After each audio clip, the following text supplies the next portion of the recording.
You're 9 months pregnant. No hospital for 200,000 years. No painkillers, no doctors, no sterile rooms, no monitors beeping beside you.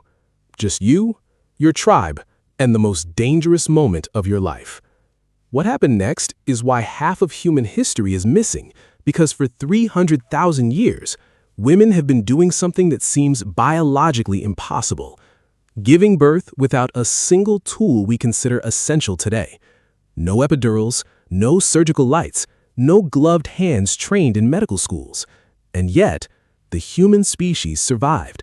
Which means somewhere in that darkness, in that pain, in that impossibility, they built something.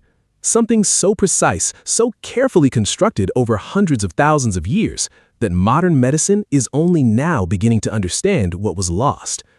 The question isn't just how they did it. The question is who helped them do it. Because here's what the archaeological record reveals. Women never did this alone. Not once.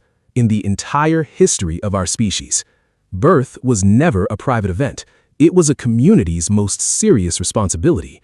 And the system they built around it was more sophisticated than anything you've been taught. To understand what ancient women faced, you first need to understand why human birth is unlike anything else in the animal kingdom. And the answer doesn't begin in the womb. It begins in the spine. Around 3 million years ago, our ancestors stood upright, 2 legs instead of 4. It was one of evolution's greatest advantages. Freed the hands, saved energy, allowed endurance travel across open land. But it came with a hidden cost that would define the entire human story. Standing upright narrowed the pelvis. At the exact same moment in evolutionary history, our brains were expanding. Larger skulls, heavier heads, babies that were growing bigger, trying to pass through an opening that was growing smaller. Every other primate on Earth gives birth relatively easily. A chimpanzee can deliver alone, in a tree, in minutes. A human cannot. The human baby's head is so disproportionately large that it must rotate, twist, 3 separate times during delivery, just to navigate the birth canal. No other species on Earth does this. Which means human birth, by pure biological design, requires another person to be present. This was not weakness. This was evolution forcing cooperation into our very DNA. And the cost of getting it wrong was catastrophic. Estimates suggest that without intervention, roughly 1 in 3 women died in childbirth throughout human history. 1 in 3. Sit with that number for a moment. Every woman alive today is descended from someone who survived that. And they survived it because of each other. The moment a woman in a hunter-gatherer tribe realized she was pregnant, something changed in the entire group. Not just for her, for everyone around her. Researchers studying modern hunter-gatherer societies, the Hadza in Tanzania, the Kung in the Kalahari, the Aka in Central Africa, have documented exactly what that shift looked like. And it is nothing like what you would expect. The pregnant woman didn't slow down and wait. She became the center of an intricate social network that anthropologists now call cooperative breeding. Other women in the tribe, especially older women, women who had already survived birth themselves, immediately began redistributing their roles. They absorbed her heavier physical labor. They brought her extra food. They began transferring knowledge that had been accumulating for generations. This wasn't generosity. This was cold survival logic. Because in a world where 1 in 3 women died giving birth, every pregnancy was a crisis the entire tribe had a stake in surviving. A tribe that lost its women, lost its future. And so, across hundreds of thousands of years, they built something to stop that from happening. In 2014, researchers examining Neanderthal skeletal remains made a discovery that reframed everything. Bone damage. Specific, patterned, repetitive bone damage. Consistent with someone who had spent years kneeling, supporting weight, holding laboring bodies upright from below. These weren't bystanders. These were professionals. Women who had witnessed dozens of births, who could feel a baby's position through the wall of a womb, who knew exactly which plants, when prepared correctly, slowed hemorrhaging, who understood which body positions opened the pelvis and which ones closed it. They were the first medical specialists in human history, and their knowledge was not primitive. It was 300,000 years of accumulated precision, passed from woman to woman in an unbroken chain across the entire span of human existence. What they understood about birth, modern medicine would spend centuries rediscovering.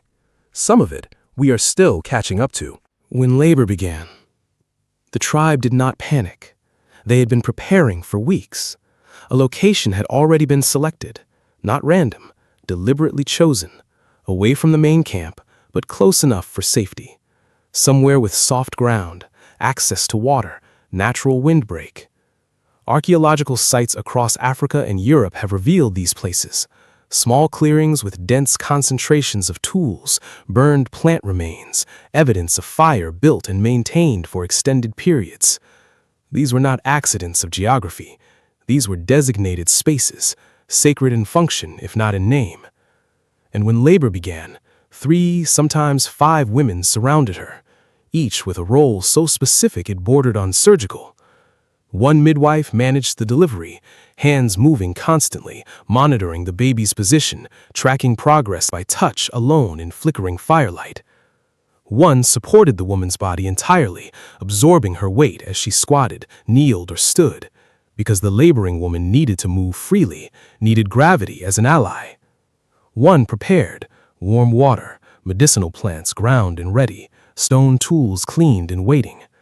Others maintained the fire, watched the perimeter, because labor could last for hours, sometimes an entire day, and the sounds it produced carried far into the darkness.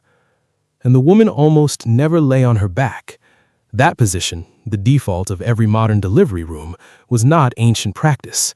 It was a 17th century European invention, developed not for the mother's comfort or safety, for the physician's convenience.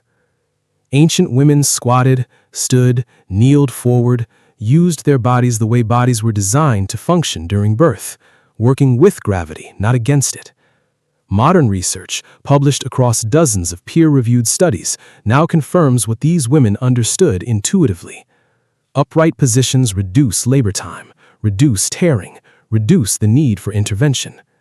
They knew this 50,000 years ago, not from research, from watching, from remembering, from teaching the woman beside them exactly what they themselves had been taught. Not slow down, it accelerated. The infant was placed immediately on the mother's chest, skin directly against skin, exactly as modern neonatal guidelines now recommend. But the ancient knowledge went further than that. The placenta was not ignored.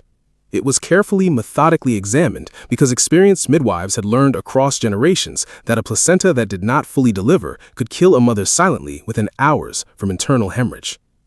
The umbilical cord was not cut immediately.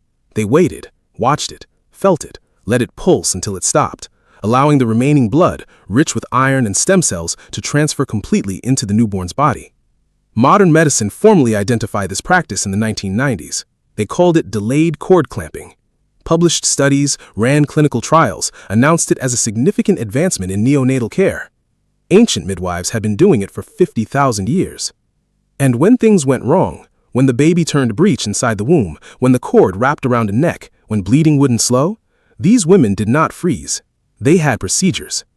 Archaeological evidence and living indigenous traditions both document the same techniques: manual repositioning of breech babies through external pressure and internal guidance, specific plant compounds applied to control hemorrhage, precise methods for clearing a newborn's airway and stimulating the first breath.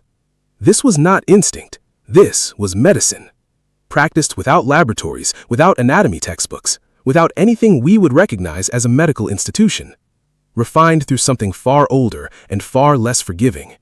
300,000 years of birth and death and learning from both. So when you picture a woman giving birth 50,000 years ago, don't picture isolation. Don't picture darkness and ignorance and desperate suffering. Picture a fire, steady and warm. A circle of women who have been here before, who are not afraid, who know exactly what is coming and exactly what to do. A woman at the center, exhausted beyond language, but held, supported, known, never alone. That is what kept the human species alive. Not technology, not medicine, not a single invention or discovery or institution. Each other. And here is the thought that does not leave easily. We have more medical knowledge today than at any point in human history. Better tools, better drugs, better survival rates when birth becomes complicated. And all of that matters. All of that saves lives. But the thing that made the most measurable difference across 300,000 years of human birth wasn't any of it. It was one woman who had been through this before, sitting beside another woman who hadn't, holding her weight, meeting her eyes, and saying without a single word, "I know what this is, and you are going to survive it." We built hospitals. We built sterile rooms and rotating shifts and efficient systems. And somewhere in the construction of all of that, we forgot the circle. We forgot that the most powerful medical intervention in human history was never a drug, was never a machine, was simply presence.